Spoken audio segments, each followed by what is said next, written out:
Yun, isang mapagpalang umaga ulit mga kabidyo okay. Yan, may arkila na ulit tayo sa may Gisgis, Sariaya, Quezon. Sa may Sitio Alib.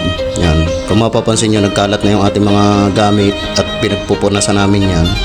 Ay tumugtog nga pala yan dun sa tabing dagat sa may Montevista. Ngayon hindi namin napunasan at gabi namin nakuha yan. Ay sabi ko doon sa kasama ko, bukas na lang namin punasan ng maga. At may nag-chat din pala sa atin na aarkila ng video okay natin. Kaya diretso na kami dito sa may Barangay Gisgis yan. Kung mapapansin nyo mga ka-video okay, yan 7-Eleven crossing ng Gisgis.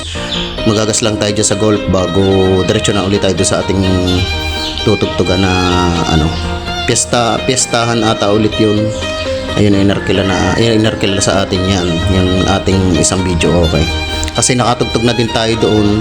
Siguro nung nakatugtog tayo doon ay Christmas party naman nila nung kabilang taon pa. Yan. Nag-chat sa akin kagabi. Ay di yun. Na sabi sa akin kung meron pa daw akong video okay. Sabi ko meron pa po.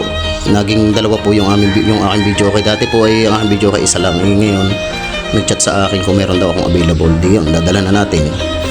Yan, nandito na tayo sa daan mga ka-video okay. Shoutout nga pala sa mga owner ng mga video okay dito sa amin, Sariaya, Quezon.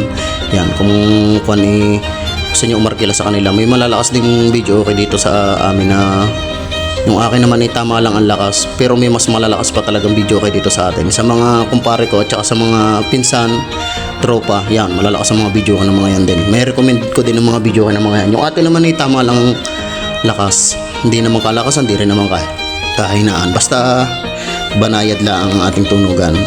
Yan. Diretso lang tayo mga ka-video okay. Ang pinakamahalaga doon, pag may sira yung ating video okay, kailangan responde agad tayo para hindi tayo mapahiya sa ating mga customer. Yun ang pinaka-the best doon na alagaan kailangan natin.